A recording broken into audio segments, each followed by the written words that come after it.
Hey, my name's Travis Bull Johnson. I'm running for Congress against Michelle Fishbach. There's no money in ending war. There's no money in limiting government. No more. To me, part of what makes America great are our small businesses, our small farms, and that's what's getting squeezed out by the establishment politicians. That's why I say, raise cattle and not taxes. Hey, my name's Travis Bull Johnson. Hey, good morning, everybody. Thank you for joining us for this special Independent is Power, episode 27. Our special guest today is going to be Spike Cohen. For those of you who do not know, Spike was the Libertarian Party vice presidential candidate in 2020.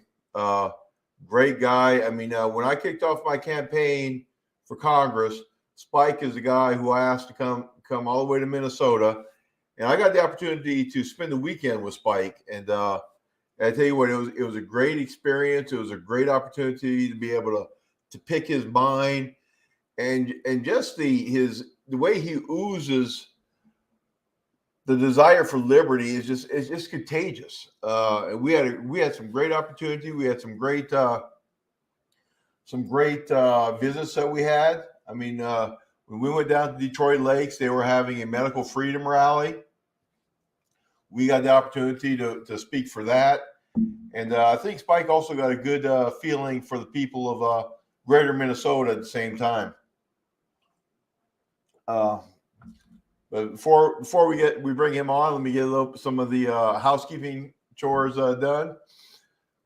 This week's episode is presented by the Constitutional Republic Party, which most of you know is a brand new party that we just recently started up. And it's also going to be presented by You Are the Power. Spike will probably talk a little bit more about that as we go. If you are interested in either of those, learning a little bit more about either of those sponsors, hey, please take a look at your ticker on the bottom of the screen, and they'll have the websites for both those organizations. Well, but without further ado, we're going to go ahead and bring Spike on. Hey, how's it going, Spike? I'm doing good, man. How are you doing? I haven't talked with you in, months now, several months. Well, I kind of teased Brian that the only way I can have a conversation with you is to bring you on the podcast. Just about. I'll tell you what, man. It has been. So I was in Minnesota in October? Was it September or October of 21 or 22? September. No, 21. Yeah, September, October of 21. And since then, I have been to something like 30 other states, and just about on average, every other weekend, I was somewhere doing something. So I've definitely, I know you were busy as well. You traveled. A very interesting thing about what is it that the guy called it Cows and Rocks country, the Western Minnesota, is there's so much of it, and you traveled pretty much all of it. That was incredible. I thought I was impressed with myself flying around the country. Driving around Western Minnesota is essentially the same thing. You're hitting all sorts of areas there. Well, the fact that you got to drive with me down one little section right down the center, and again, that was just down the center. That wasn't going north or south. One little center of it. I just remember we drove around. We drive, 2-3 hours to an event, and then 2 or 3 hours to an event. I was there for like an extended weekend, and I remember thinking, I'm like, man, I've seen all of Minnesota, because up until that point, I'd only ever been to like Minneapolis, St. Paul, and like those surrounding areas. And so I'm like, wow, I've seen the whole rest of Minnesota now. And you're like, no, you have seen a small section of the center of Western Minnesota, just east of, I guess, Fargo, North Dakota. And I'm like, oh, okay, well, it felt like I just saw an entire state. But no, that was awesome, man. It was an incredible experience. Hey, so what have you been up to since our last visit, since you came up here? I know you kicked off You Are the Power. Tell us a little bit about that if you can. Yeah, so what happened? What the spark for You Are the Power was actually something I had thought about even before my campaign back in 2020. I realized that the reason that we have such a gap between us and other parties, and not just other parties, but other ways of thinking, other political ideas like conservatism or progressivism or socialism or any of these different ideas is because we haven't demonstrated how liberty works. Liberty makes the most sense, but we can't demagogue liberty the same way other people can demagogue progressivism or conservatism or socialism or populism or whatever, because those are people that can basically offer you free stuff. And we aren't able to do that, because what we're saying is we're going to put the power back in your hands. We can message it really well, but it's easier for people to demagogue us. We also don't seek power. So unlike other people who seek the centralization of power in government, we don't seek that. So there's a lot of things against us in the current political landscape. And I realized in order for libertarianism, in order for liberty-loving ways to be able to spread, we have to reach people where they are. We have to actually show how liberty works. Mm-hmm. And so after the campaign, and after the 2021 and 2022, or just before the 2022 election cycle was over, I realized that before we ever really saw any kind of gains at the electoral level, we needed to see gains at the cultural level. And I would watch candidates like you and many other incredible candidates across the country who were head and shoulders above their competition, whose ideas, their solutions, and more importantly, their value and their character was just immeasurably better than the competition. And they would very often not do nearly as well as they should be. I mean, you should have won, but you weren't able to do that. And it wasn't your fault you weren't able to do that. And it wasn't these other candidates' faults that they weren't able to do it, in the same way that it wasn't other it isn't anyone's fault that they're having the harder time being able to spread the ideas of liberty. And so what I did was I started a nonprofit called You Are the Power. And we stay out of campaigns, we stay out of parties and candidates and all that. What we do is we focus on helping people right now, on getting people organized around libertarian. And when I say libertarian, it's with a small L, the libertarian ideas, not a political party or a candidate or campaign or anything like that, but around libertarian ideas of non-aggression, of voluntary interaction, of respecting individual human dignity and autonomy and things like that. And then once we get them organized around solutions to help people in their communities, we use that as a beginning conversation about how liberty works and how statism doesn't work, how statism created the need for us to organize like this, and how liberty makes it so that we can work together voluntarily. And so far, it's been incredible. We launched officially in May of 2022. And since then, we have over 2,000 members. We have members in all 50 states. We're helping people and working on causes across the country. And we aren't even at the 1 year mark. It's some incredible stuff that's happening. I know. I enjoy keeping an eye on that and watching what y'all are doing, and just the people that you're helping. I mean, I think a lot of what you're doing goes a lot into to match with the name of our podcast and some of our thought process of independent is power, as a matter of that individual, of his ability to change things and to make things happen and to get involved is the ultimate power. Okay. They're the ones who can make that happen. You find something important to you, you champion that cause, and you could be the spark that invokes change. Yep.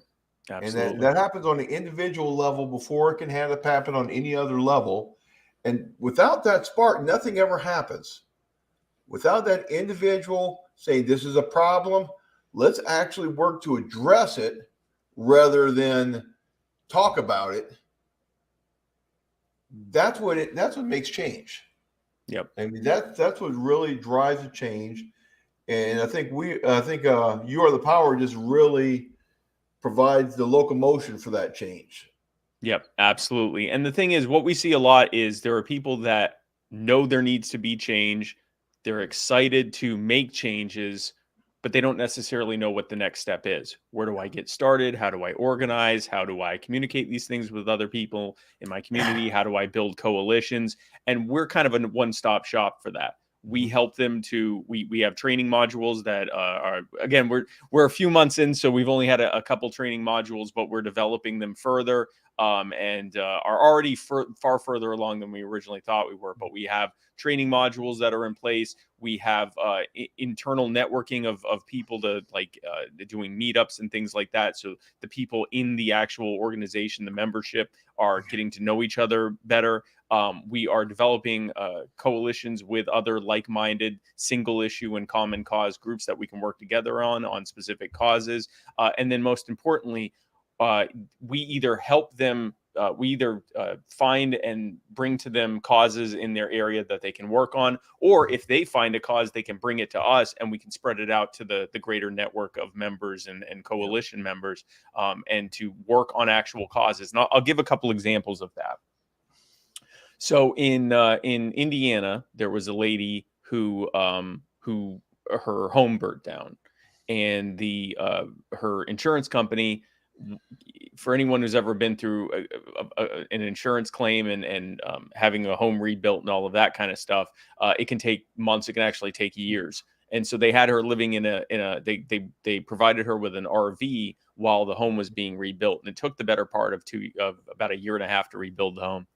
And while she was in the RV, she started getting fines from her county zoning board, fining her like thousands of dollars a week, something she absolutely couldn't afford, telling her that she had 2 residences on the property, even though one of them had burned down to the ground.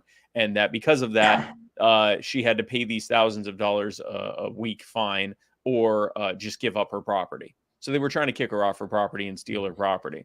And so she went out to the local media, which is how we got alerted to it. And we helped, along with locals at the Libertarian Party of Indiana, we helped get organized around helping her, and helped crowdfund to get to take care of legal fees, helped had people in the community who actually knew this was found out that this was happening, and came and brought her baked goods and all sorts of stuff to help her and her family. And eventually it resulted in the zoning board being ruled that they couldn't do it, and setting some precedent there. And she moved into her home last October or September.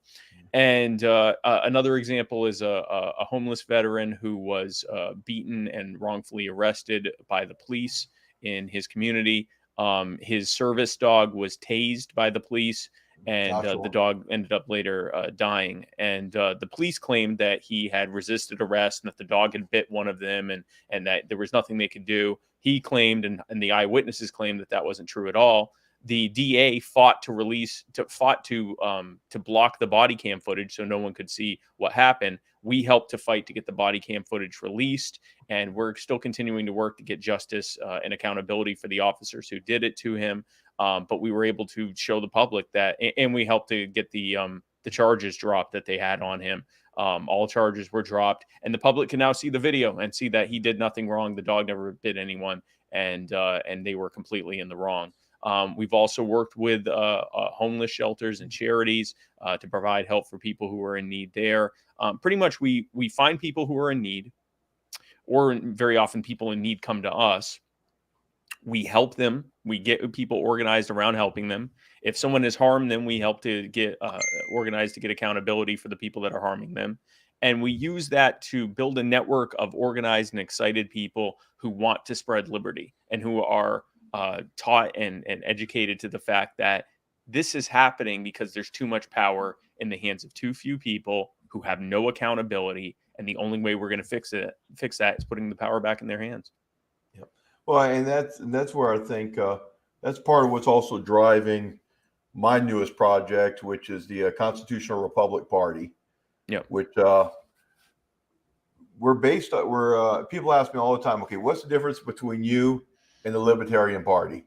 Because again, a lot of our tenets are very similar.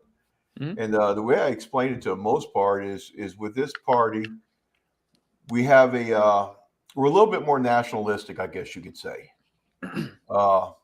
It's a little bit more of yes, we believe you need to have a government. However, we believe it needs to be as small as possible and strictly confined to the U.S. Constitution. And what I was finding as a libertarian is these were what my thoughts were, but I didn't necessarily, with the direction the Libertarian Party was going, feel that I really had a home there anymore, because so much of the LP has more kind of been tacking lately towards the anarchy side, and politically, I don't see the anarchy argument winning enough hearts and minds to be able to change anything over and to win the major offices. I think what the Mises is doing with the local offices is the way that will work, with them focusing a lot on the county and lower level, because then you can, they're voting for libertarians, but they're voting for people before they're voting for a party. Yeah, and very often there's not even a letter next to their name, so they're voting for which of their neighbors they want to be in that position. Yeah. Now for those of you who don't know, I've told this story a couple times, and about how I met Spike. This was probably close to 2 years ago. Myself and another gentleman, James Gentleman, in the Libertarian Party, who I love. James, me and him have become great friends since this incident. Me and him kind of got into a pissing contest, and many of you know I'm a 20-year Army vet, and James pretty much said, "Hey, it's not our fault you wasted 20 of your years on the murder cult," meaning working for the U.S. government. Right. And I was very proud of my military service, and so that kind of drove a wedge in me, and it really upset me, and it really had me go, you know what, maybe this isn't for me.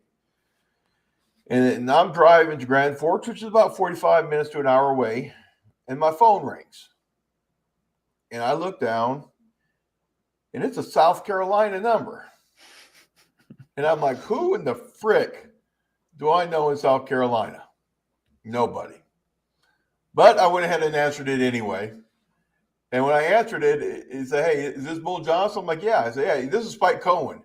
And my mind shut down for a minute, because, having been a libertarian for years, Spike, you're kind of in that hero cult worship status, okay? You're kind of at the top of the pyramid of, hey, if I could talk to anybody who's a libertarian for an hour, who would it be? Spike is right there at the top. And then here I had Spike Cohen caring enough about what I thought to call me and say, "Okay, what's going on? What can we do to help? What can we do to fix this?" And Spike put me in touch with Shane Hazel, which is actually the gentleman who coined the term murder cult. I got a chance to talk to Shane a little bit, and we talked about how in this particular instance it was being misused from what its original context was.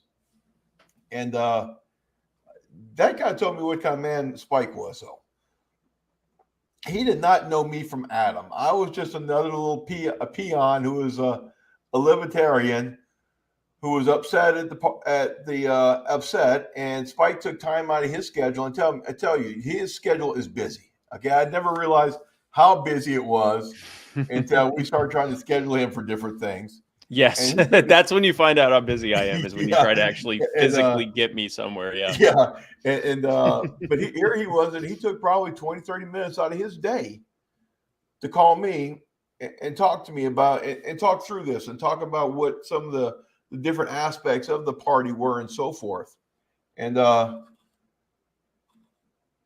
probably one of the things that held me off longest with starting this new party was that conversation with Spike, because damn it, I wanted it to work. I wanted this to be able to go forward.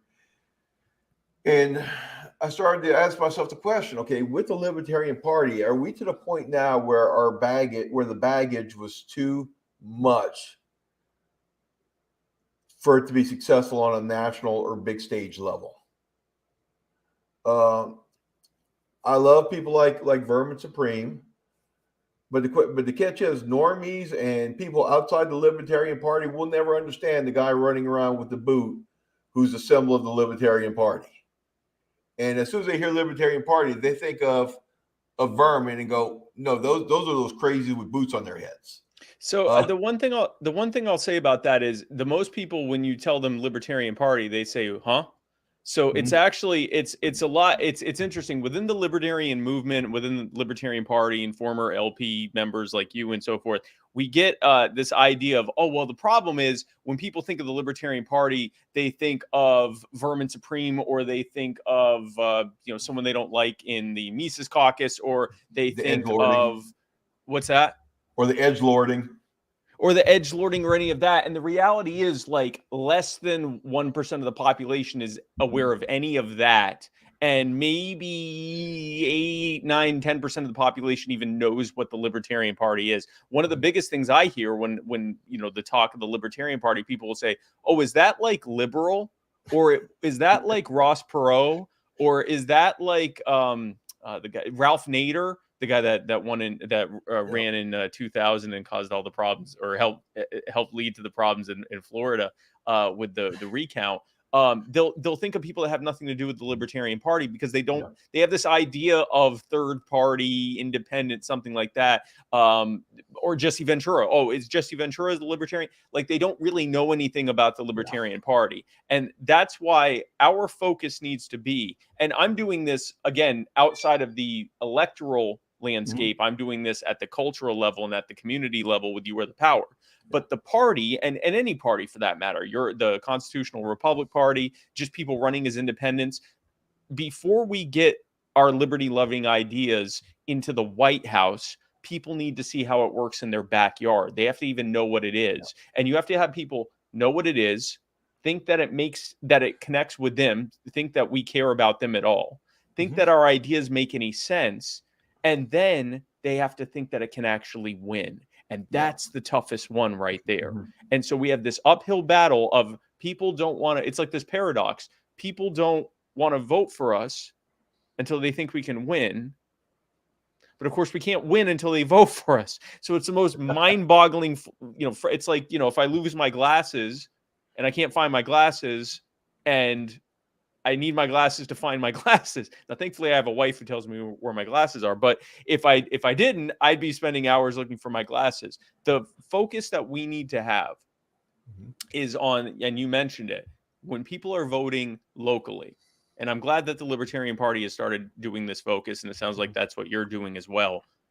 When we focus at the city level, the county level, maybe even the state legislative level, you're no longer voting for a party or a candidate. You're voting for a person and their ideas. And it equalizes, it levels the playing field a lot more, and puts us on a lot more even playing field than we usually are. And it's the only way that we're going. People need to see how it works there. And that's where we can affect the most change. You're far more likely to have problems happen at the local level. You're far more likely to be affected by things that are happening at the local level, at the city level, and at the county level, and so forth, than you are, what's happening at the federal government level. Like, those things are affecting you as well, but you're far more likely on a day-to-day basis. The way I put it, you're far more likely to get pulled over by the police than you are by an FBI agent or a DEA agent. And even a lot of the federal laws that are affecting you are being enforced at the local level. So, there's a lot that can be done through getting liberty-loving candidates elected in your community, and then your community sees how that works, and they go, wow, I want that. I want what we have here at the state level. I want what we have here at the federal level. And but it has to start there. It has to start locally. Regarding the sorry, my fan started going crazy, so I'm going to turn that down. But regarding the infighting and the ideological differences within the Libertarian Party, that's kind of a function of how we started. The Libertarian Party was founded in 1971 as sort of a protest. It wasn't really a political party per se. They ran candidates for president and things like that, and they got thousands of votes. Like, they knew they weren't going to win, but it was their final protest that, when Nixon took us off the gold standard, they said, we're done. We're not going to try to change the big parties from the inside. We're starting a new party. We don't even care if we win. We'll probably never win anything, but that's it. And it was a union between, an alliance between anarchists and minarchists, constitutionalists and things like that. And so the ideology was kind of all over the place when it came to, what kind of libertarian they were. but it wasn't that big of a deal because they were really more protesting than anything. Right. Well, now we actually win some elections. We have hundreds of elected libertarians, and so we're having to shift from having ideological arguments to just winning. And so the best way to win is to focus at the local level, to build common causes with on single issues with other people who agree with us on even just one issue, and to work on, when we get people elected, actually showing results, not just that they won their election, but that when they won, the people won for a change instead of the parties. So we did have a question came up here from that libertarian lady. Mm-hmm. So Spike, I noticed there is a regional You Are the Power group. I think it's the Northwest region. Does every regional representative plan on opening a regional Facebook group? Yes, so we hope so. We're really leaving that up to the regional organizers to decide how they want to organize their regions. So yes, Northwest already has one. We have an organizer in all of the regions. We split the country up into 7 regions, and so we have organizers in all of those regions, and we're working on developing state level organizers in each state, and then eventually having them down at even the regional level within the states. But yeah, I mean, I think it's likely that there will be regional Facebook groups and Discord servers and so forth. Those will probably be public, with the idea that we're trying to welcome people into the You Are the Power community and getting organized around things. We also have as Dee knows, she knows that we have a members only Facebook group, and that's a private group, and a members only Discord server and all of that. So for members, we'll always have that for all of the members. But yeah, we're probably, again, we're leaving that up to the regional organizers, how they want to do that. But it's likely that all or most of the regions will have public Facebook groups to help get the community organized in their region. Yeah, one of the things I'm going to go back and correct John real quick, Spike, is actually for our new Constitutional Republic Party, we are going to focus more on the state and the national level races. Oh, okay. I don't want to compete with the Libertarians.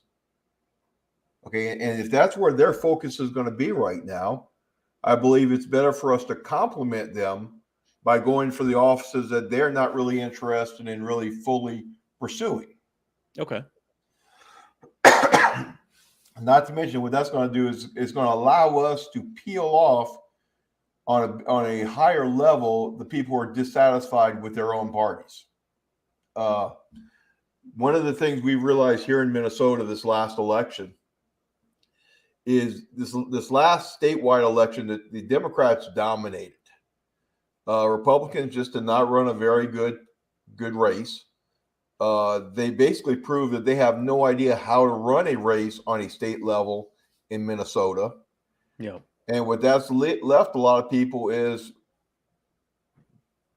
they have lost that stick that was over their head that said, if you vote for a third party, this other party is going to win, because this other party is winning anyway. Yeah. So they now it's a have one party.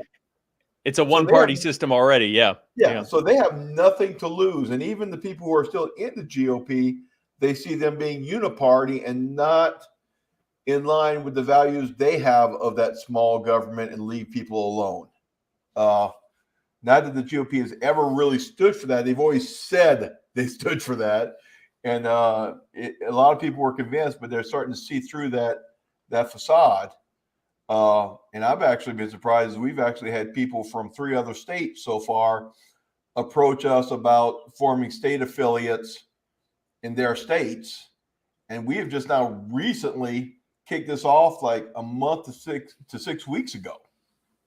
And we've had people reach out from Pennsylvania. We've had people reach out from Michigan. We've had people reach out from Kentucky. All so far interested. Hey, what do we have to do to get that party started here?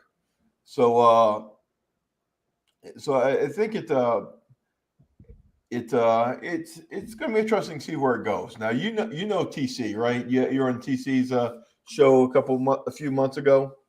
Yes. Yep. Okay. And it was funny because TC had me on a while back, and I tell you what, he just beat the crap out of me when it came to this new party. And I've known TC a long time. I mean, and TC, I think, has started to go more and more libertarian as time has gone. He still doesn't admit he's a libertarian, but the fact that I had a party that might share interests or take interests away from the Libertarian Party, I think kind of annoyed TC, because he just beat me like you're competing against the No, I'm not competing against the libertarians. That is not the people I am trying to pull. I am trying to pull about the dissatisfied GOPers, the blue dog Democrats. That is where my focus is. I'm not worried about the 3 or 4 or 5% from the libertarians. I need to pull from the big parties. But TC's whole thing was like, well, you're basically interfering. You're stepping on you're taking libertarian votes territory. And it was funny because he had Angela on this past week, Angela McArdle. And I watched his interview from there, and it was all softball questions. And I just like, what the heck, dude? You've known me for a long time. This is my 3rd or 4th time on your show. You beat the crap out of me, and you bring Angela on there and you throw softballs. Yeah, I think it's an interesting thing that happens. We watch, election, and I say we, I mean Libertarian Party members. We watch election cycle after election cycle. We're accused of taking votes and why are you running? If you run, you're gonna stop the Republican. Usually it's the Republicans. Yeah. Sometimes it's the Democrats. I had a few people when I was running say, you're gonna make Trump win if you take Biden votes. And I thought, I don't know how many Biden votes I'm taking, but sure. But my answer to that would be, well, if these parties suck so much that people are going to vote for a party that they know is likely not to win, then that's a vote of no confidence. And that's not my problem. That's the fault of the people who are losing those votes. And also those votes don't actually belong to them. They belong to the voter who gets to make that choice.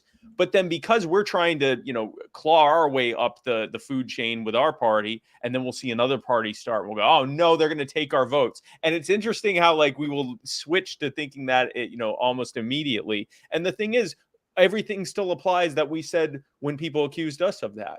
If people connect more, if someone connects more with the Constitutional Republic Party, or with just an independent candidate, or with the Green Party, or the Constitution Party, or the Socialist Party, for that, whatever they connect with, or the Republicans or Democrats, if they connect more with that candidate, then that's where their vote goes. And it's up to us as Libertarian Party members to make our case. It's up to you and members of the Constitutional Republic Party to make your case. I think that the more candidates there are in general, the better. I think that voters need to hear as many different options as possible, and that helps all of us. When people break out of this idea that there's only 1 or 2 or maybe 3 choices to choose from, and realize we're a country of 330 million people. Even in a small county or a small congressional district, that's still tens of thousands of people.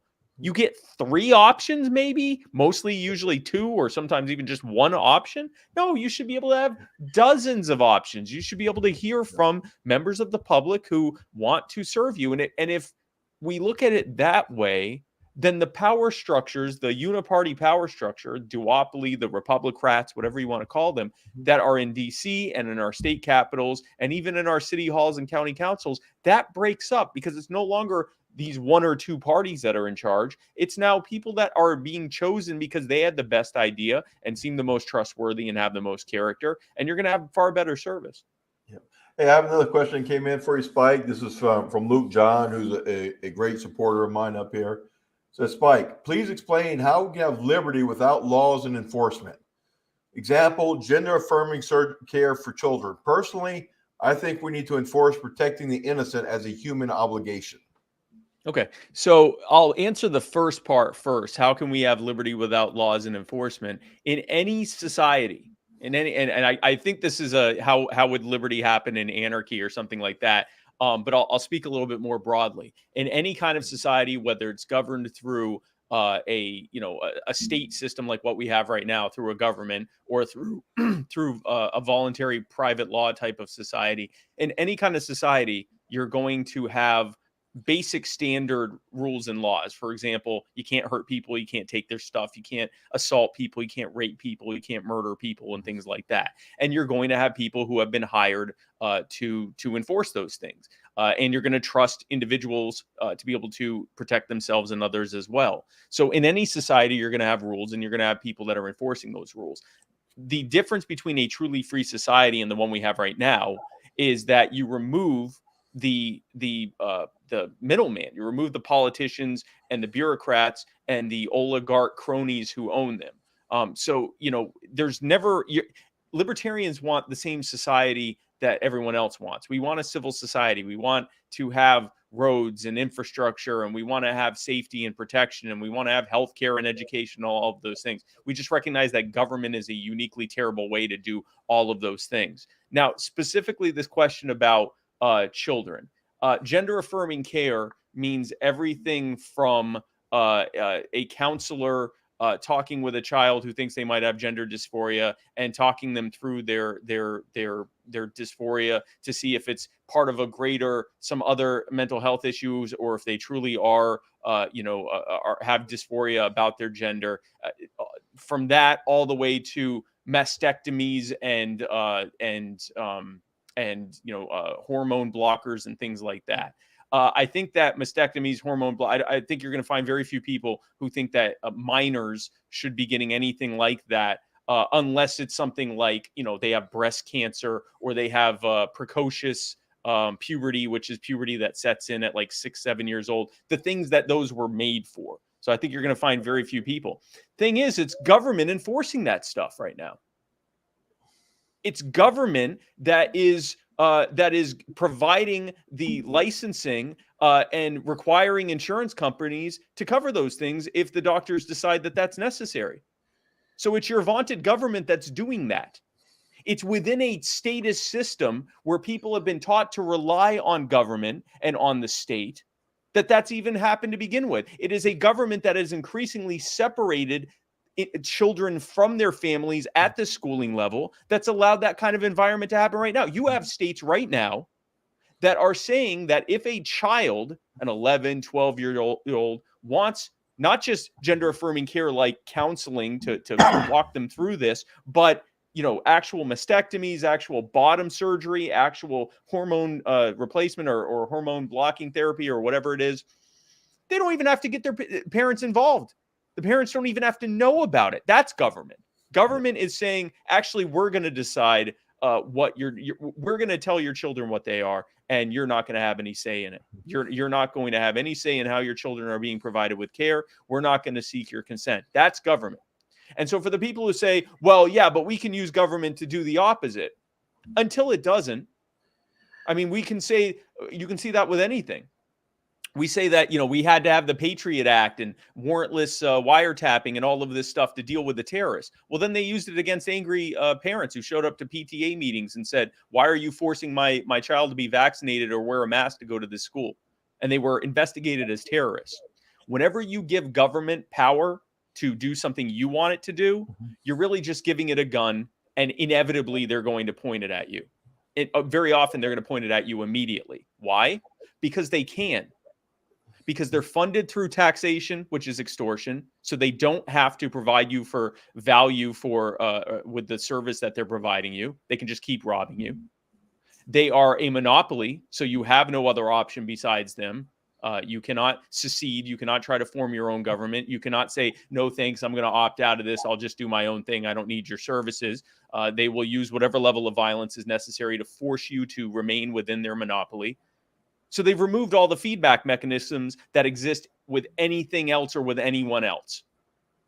And so as a result, every single time you get bloat, waste, corruption, abuse, neglect, you get what happens when government organizes around something. So my question is, how can we have liberty when we live within a violent monopoly that's financed through theft and enforced through violence and threats of violence? And the answer is we never have and we never will. Here's one thing I found interesting, Spike, is here in Minnesota, you actually have to have a license to own or operate a beauty salon. Yeah. you do not have to have a license or register to run an abortion clinic. And for somebody like myself who gets frustrated because government regulations and registrations get in my way of selling my beef to people and providing Yep. people with the substances they need to survive. Food. Yes, with food. They figure they need to regulate a beauty salon, and not abortion clinics. And it's kind of like, okay, guys, let's be consistent. Okay, that's what I'm asking for is a little bit of consistency. But And so- I'm just kind of surprised at that when I first read that, I'm like, no way.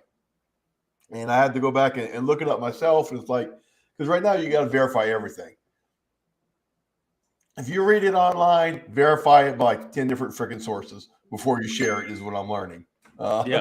Yeah. What happens is then the pendulum swings the other way, right? So you have this constant back and forth. And so now you can have in the future, I won't be surprised if in the future you start, I mean, so for example, I forget the state, but now they're saying there was a state, and I forget, it's a Midwestern state. I want to say it was one of the Dakotas, but I may be wrong. It may be Nebraska or something like that. But they're debating a law that would ban gender affirming care for people up to the age of 26. So now here you are, you're old enough. I don't care what you think about transgender or gender affirmation or any of that stuff.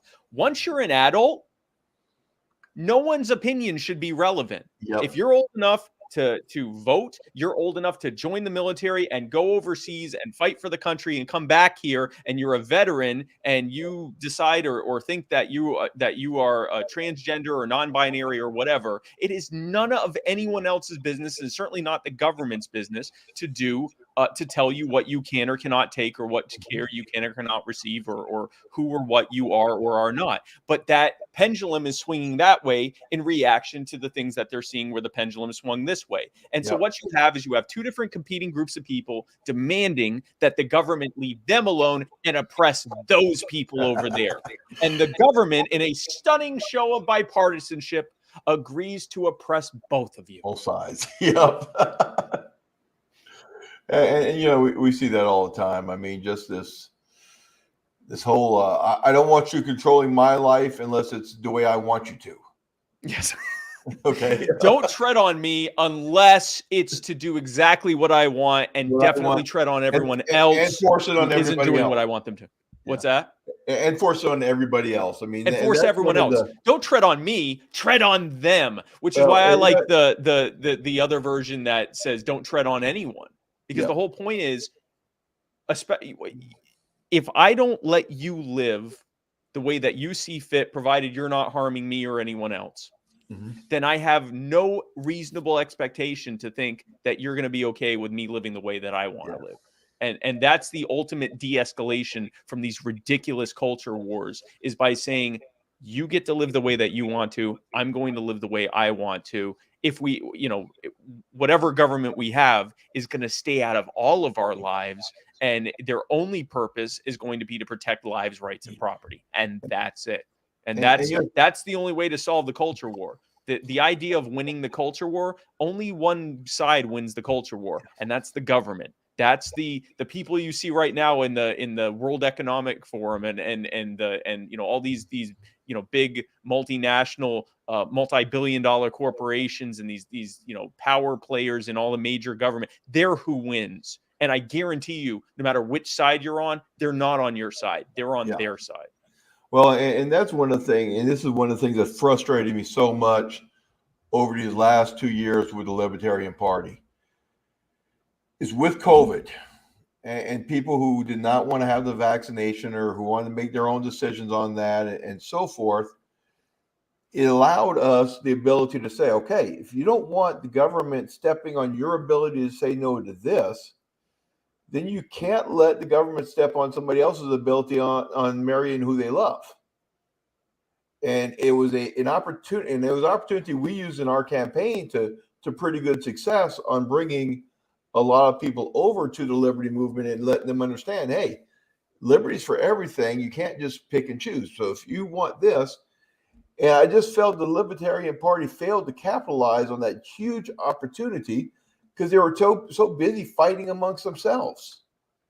I mean, here was this probably once in a generational opportunity to swing people from the major parties on a hot topic, but we were so busy fighting each other that we let that golden opportunity to go by. I mean, a prime example is part of what happened with Minnesota on their for their statewide races last year, where NODA basically won the governor election or governor endorsement, and we had no candidate on there because we were so busy fighting amongst ourselves. We ended up not even getting a candidate on the ballot that could be up there and say this is what this party stands for with all of these, with COVID and vaccinations.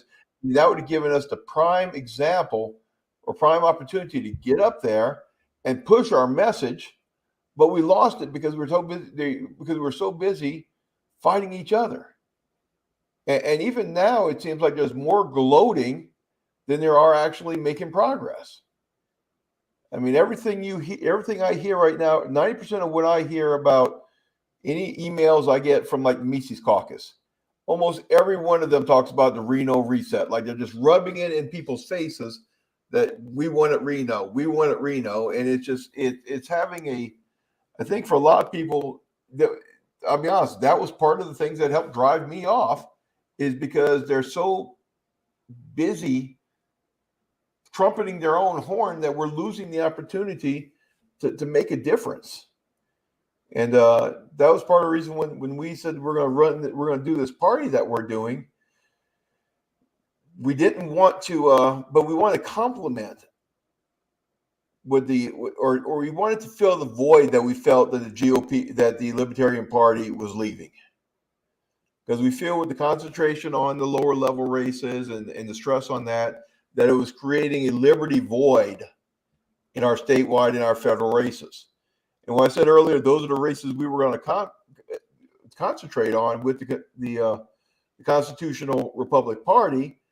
It was because I believe with the Libertarian Party, it would complement rather than compete against the LP. But I just feel the LP, they lost that golden opportunity over the past 2 years, and the way I used to and you may already know some of this. What I'm going to say right now is we took 5.5% in our congressional race. Nationwide, when you take House seats, Senate seats, and governor seats, when they had a Democrat and a Republican running, we were the second most successful third-party campaign in the country. Yep. We slaughtered all of the and this is me running, pardon the expression, with a pot party in a super conservative district. How were we able to get our message out like that when the other candidates within the LP barely topped 2%? Well, I think you showed how to do that. And it's irrespective of the party, you showed how to make much bigger connections than a lot of other candidates made. You went across your entire state. You connected with people and went to community. I mean, when I was with you in the long weekend that I was with you, we went to close to a dozen events, everything from meetup groups that you had set up to protests and rallies that other groups had set up to, all sorts of different things. And you did all of that because you wanted to connect with people in your community. And this is what I tell anyone who's running for office, whether they're a libertarian, whether they're running in another third party, whether they are running as an independent, or whether they're running within one of the major parties. You have to connect with people where they are. You have to meet people where they are. You have to hear what their concerns are, because when you're running for office, you're answering the question, why should I vote for you? Mm-hmm. And the best way for you to answer why they should vote for you is to know what they care about and to be able to say what your solutions are to those problems that they're facing. Now, specific to some of the stuff you brought up with the Libertarian Party, the Mises Caucus took over completely. They are completely 100% in charge. And at this point, or I shouldn't say 100, at the national level, they're 100% in charge. They've also are in charge of many of the state affiliates. I'm not sure with Minnesota, but they're in charge of many, many states. And at this point, the focus at every point, but especially now that there's basically one caucus, one faction that's in charge, they need to focus. And I believe they are focusing with the decentralized revolution on what their plan is. Okay, you've got the, it's I kept hearing the phrase in Reno, the dog that got the wheel. Yeah, got the got the tire. Now what? Well, the answer is they have to, and I believe they are demonstrating what their plan is, and that's focusing at the local level, having those national and statewide candidates from a messaging standpoint, and building coalitions with common causes, and focusing on nullification and good policy at the local level to show how libertarianism works. We'll see if it's going to work or not, but the focus needs to be, and we are long since out of proof of concept phase. That happened a while ago, long before any of us were involved. Proof of concept ended. So now we know that libertarians can get elected at the local level. We know that we can get a message out to a nationwide level, even if it's not to everyone, but it's to a sizable part of the community. Now it's time to focus on that. It's time to monetize on those gains by getting more and more people elected, and by building a network of liberty-loving candidates across the country. And that'll probably mean working with candidates like yours when they get elected. I'm reading this question. Okay. Here, go ahead. You can read it. Okay, Spike, can you please touch on the overspending and raising the debt ceiling? I understand the motivation for not changing the tax code, but what can we do to hold them accountable? California is looking at $5 million for reparation to people who identify as Black, who have had their lives impacted by the war on drugs. How is that good stewardship? You're not going to get good stewardship from government. That was my point earlier. I think this was the same guy who asked the question about liberty. You can't have liberty with government deciding everything, because they're using your money and they're running up debts in your name, and they have control of what money is. Imagine playing a game of Monopoly where there are, you, me, and Bull are playing. I think his name's Luke, right? Yeah. Oh, hey, man. Good to see you. Good to see you. Yeah, and it was great talking with Shirley. That was at your kickoff event, right, Bull? Yes, it was. Yeah, absolutely. That was awesome. Good to see you. So let's say Patrick, Bull, me, and I think the guy's name was Luke, are playing Monopoly. And everyone, you and Luke and Bull and Patrick are playing by the rules. And, you go and you get your turn, you roll the dice, you go wherever it falls, and you play the way you're supposed to. When it's my turn, I go to the banker and say, give me $1 trillion Monopoly bucks and stick them all with the bill for it. What's going to happen? I'm going to win. Very quickly, I'm going to run that entire board. What else is going to happen? The price of everything is going to shoot through the roof. Why? Because I have as much money as I want. So, you're sitting here going, I'll give you $700 for Park Place with the one apartment bill. I'll give you $50,000, $100 million. It doesn't matter. It's not my money. I can give you anything I want. So the price of everything goes through the roof because you have more money chasing the same number of properties and goods and services. So the price of everything goes up. What else happens? I now own you. I own everything on that board, which means I own you. You are my tenant. You are my employee. You work for me. I control the board. This, by the way, is what the Marxists call capitalism, where you have a relative small handful of oligarchs who control everything. That's the system, the corporatist, quasi-fascist system that we live under right now, and it's because government is in charge of it. Doesn't matter if it's Republicans, doesn't matter if it's Democrats, doesn't matter what their newest hobby horse is, whether it's climate change or anything else. It doesn't matter because it's not their money. It's your money. It's debt that they're running up in your name. It's money that they're creating to devalue the value of the money, what little money they've let you keep. And you're never going to get anything but screwed out of a system like that. Now, the debt ceiling debate. Imagine if you had a credit card and you had maxed it out. But the good news is you don't have to call the bank or try to increase your income to try to increase the credit score or even or credit limit, or even, God forbid, pay the debt down. You can just raise it unilaterally yourself. You can have a discussion with yourself and decide whether or not you want to raise that limit. Oh, and also you can just hire people to rob all of your neighbors to pay off the interest on it. That's what we have right now. We have an organization that can take whatever they want from you and run up whatever debts they want in your name. And as soon as they hit their self-imposed limit, they just raise it. That's what government is. Government is a monopoly that will never be held accountable. You can replace this politician with this politician. You can replace this party with this party until you dismantle the power structures within government. And at the very least, get government out of money so that they have to use the same currency, the same market-based currencies that everyone else is using instead of being able to decide what money is. Force government to be voluntarily funded so that if their goods and services, whatever they're peddling ain't selling, they don't have the money they need. And force them to be held to the same standards as us. Get rid of qualified immunity for their enforcers. Get rid of absolute immunity for politicians. Get rid of judicial immunity for judges and prosecutors. Get rid of sovereign immunity for governments so that they're held to the same account that you are. Yep. If we don't put government on the same playing field as the rest of us, then we're just going to get more of this. Money needs to be decided by the market. The market, the people need to decide whether or not what they actually want to fund or not fund that comes from government, and government actors need to be held just as accountable as the rest of us. And none of this is going to change until we change that. So I've got another question for you from myself, Spike. One of the issues I've personally been running into lately is getting into the Twitter fights and just trying to figure out, how do I deal with arguing with a rock other than just fire and forget? You don't. Because you don't. No matter, I mean, I ran into this yesterday with talking about regulation.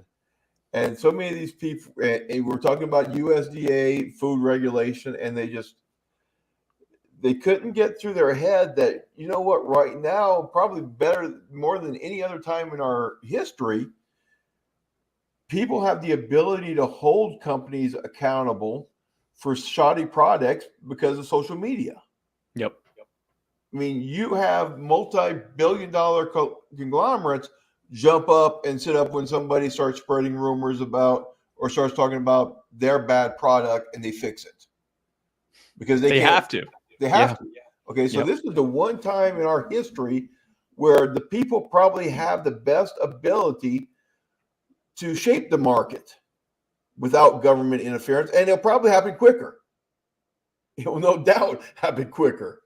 It's actually the regulations that protect them, because those regulations make it harder for you, the smaller provider, to be able to provide that stuff. Yep. So you have fewer competitors in a given market, whether we're talking about food, whether we're talking about healthcare, talking about cleaning products, whatever service or good we're talking about, you immediately make sure that only the wealthier and well-heeled competitors can afford the barrier of entry to be able to even compete in that market. The more you regulate it, the more you game the system for the established people in place.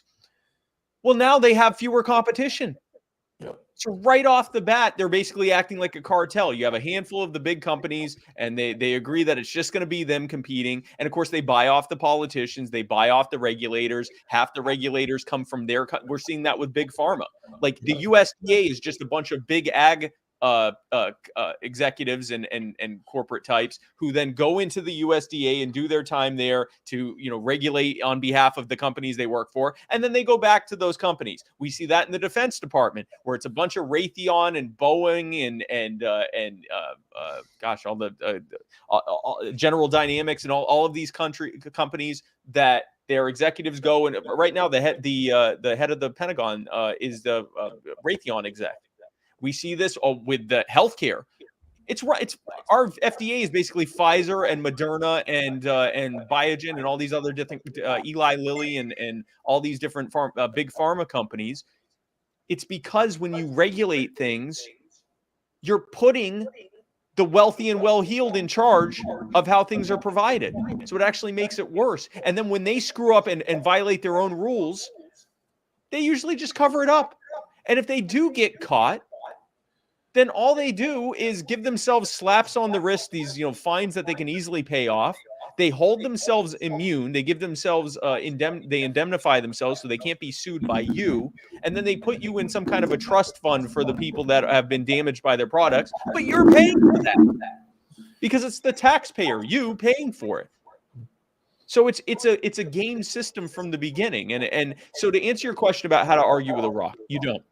What you do is you remain consistent with your message, and over time, people will connect with it. Now, you can still have discussions with people. Like I'll be on Twitter or on social media, and someone will say, "Yeah, but what about this?" And I'll answer it. And they may have a follow-up, and I'll answer that. And if they keep going back and forth, first of all, I don't have the time to go back and forth with them that much, but I'll answer a couple questions and a couple of objections. I mean, that's okay. It's good to have a healthy discussion, but A, don't put more of your time into it than you have. And B, understand that most people aren't going to get it immediately. If for no other reason than your ideas, and this is true of anyone, your ideas subconsciously are part of your internal value system. So part of what you consider yourself is your beliefs. So inherently, when someone tells you some new information, you're almost immediately going to disagree with it by default, because subconsciously you're seeing it as an attack on who you are and your value and your self-worth. Like, that's hardwired. That's how we are. That's why it takes people time to adopt new ideas, because they have to first decouple from their old ideas and say, this isn't me, it was just something I believed, and then go on to the new idea. So, and people, everyone's different in how quickly they can make that transition. Some people never do. Some people stay set to their ways no matter every bit of evidence showing them they're wrong. So what I say is, when it comes to messaging on social media, you make your point, you maybe have a little bit of discussion, and then you leave it be. Like, if I tried to argue with every person that was arguing with me on social media, first of all, I wouldn't even have time to do all of that. And I certainly wouldn't have time to do anything else of any real value. And the best way that I can show people that I'm right and they're wrong is by demonstrating how our ideas work. And that's the work we do with You Are the Power. We show no one's going to disagree that, when they see what You Are the Power does and the causes we work on, that we've been effective. Well, if we've been effective, then that must have meant that we were right. And that will make them a lot more likely to take a look at what it is that we think and what it is we believe. If we can show that our ideas make sense, there's only so much you can do on the internet. And I was happy yesterday, the fact that we actually, I wouldn't say I won the argument, but we came to an agreement. And we kind of saw from each other's point of view, which I thought was a miracle, because that never freaking happens on Twitter. Okay? So it's like, you know what, I got my one win. But I found myself the last week or so just getting so frustrated with people that I had to say, you know what, time out. I need to take a step back for a little bit. Because I need to take a few days off, because just I'll get so frustrated with people who are just, I mean, they're so engrossed, or they're so invested in their one point of view that they refuse to hear anything else. Well, right. Well, remember something. Most of us weren't always liberty loving. I'm not saying libertarian because you're not in the LP, but when I say libertarian, I mean small L, like the philosophy of libertarian. I understand, right? Don't worry about so don't worry so about we didn't always, most of us weren't always libertarian. There are very few second and third generation libertarians. We're seeing more and more of them, but I'm always happy to see libertarians having kids, because I know that they're going to be raised in our ideas right off the bat. But we all came here, or most of us came here from somewhere else. We were married to those ideas. When we first heard libertarian ideas, we're like, what the hell? No, God, yeah. Like, I remember that. When I first heard libertarian ideas, I'm like, so wait, you want the terrorists to win? You're blaming the you're blaming the military industrial well, who's going to keep us safe from the terrorists? Like, and what was wild was, now over time I realized it was the US government that created those terrorist groups, but I didn't realize that at the time. And I thought, well, we have to have surveillance and spying and all of this stuff, to protect us. But I didn't realize that, over time, they're just going to use that against you. And so it took a while for me to get divorced from those ideas. And so I actually use this filter. I have 3 filters that I use when I'm arguing on the internet, which I do less and less because another thing you can do is just be so busy you can never even be on the internet. That's another powerful way to just do so much other stuff that you literally don't have time to do other stuff. And I'll close on this. The 3 filters that I use when I find myself arguing with someone, or when I used to find myself arguing with someone, and I didn't feel like this was being useful, and make sure that I was remaining in a place where I was actually sharing our ideas in a way that might actually connect, if not with that person, then someone else who's looking at this. The 3 filters I would use is, number one, I would say, imagine that you're talking with someone that you really love, like a very close loved one who just isn't getting it. Like, are you going to call Mima a libtard? Like, they're pretend this is someone you care about, and they just aren't getting it. They're wrong. Okay. That's one that I use. The next one I use is, pretend that you're not on your phone or on your computer. You're actually on a mountaintop with this giant system of speakers, and every word you say is being heard by everyone on the planet, including your closest loved ones. Because if you're on social media, pretty much anyone can see it, especially your closest loved ones and associates. Are you talking the way that you would want them to see? And if those don't work, the last one I use is, imagine you're talking to yourself back when you were wrong. What would that person have needed to hear? Are the things you're saying right now something that would have connected with them at all, or would they have completely shut down and said, well, I don't need to listen to that person, they're a jerk? And if those don't work, stop. Just say, okay, agree to disagree, or just, one of the best ways you can tick someone off who's arguing with you is to stop arguing with them, or to say, oh, okay, well, have a great day, and then go and you have a great day. Demonstrate having a great day by going and having a great day. We're not going to grow this movement by yelling at people on the internet or being yelled at on the internet. We can make our case there. We can even have some debates, but there's a line. The way that we're going to grow this community is through meeting people where they are, finding out what their concerns are, what they're facing, demonstrating to them that we care about them, and that we have solutions to the problems that they're facing, and then working with them to organize to implement those solutions, whether it's running for office, whether it's helping with a charitable effort, whether it's helping get justice for someone who's been harmed by government, whatever it is. When you show people that we care, when you show people that our ideas work, when you show people that they can help too, and that they have way more power that they ever realized, then you're showing them that we do best when we're most free. And that's the work we have to do every day, all day long, and every single day. That's the work I'm doing with You Are the Power. That's the work that you're doing, Bull, with Constitutional Republic Party. That's what other people are doing with the Libertarian Party. That's what others are doing as independent runs. That's what people are doing just being involved in their community. And that's the work we have to do. And let's get to it. Yep. Hey, well, Spike, I do want to thank you for joining us today. I'm already taking 15 more minutes of your time than I said I would. So I do very much appreciate your coming out here and talking to us. I think it's very good for people to hear. You're a lot more eloquent than I ever will be. That's just not my strong suit. So I think it's great for people to be able to hear it from you and understand it better than me, who is more on the, I would almost say, the emotional side. So it is great to have you on here. I do want to thank you very much. Once again, people, if you haven't already, go to youarethepower.net, sign up, support them if you can. They're a great organization. I mean, the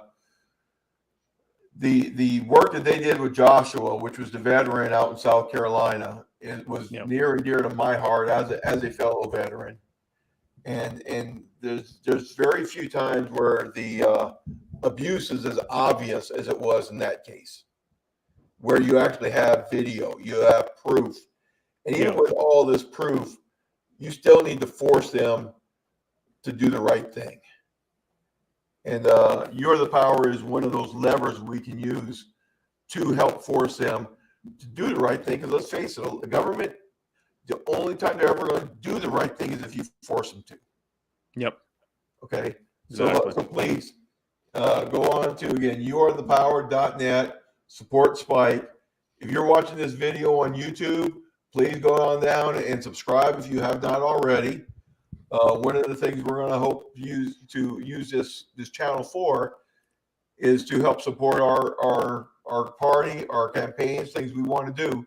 So any income, if we ever get to that level where we are monetized, we want to be able to have that money to be able to further the causes of liberty. So, and one of the things they look at is how many subscribers you have. So please, if you have not already, please subscribe.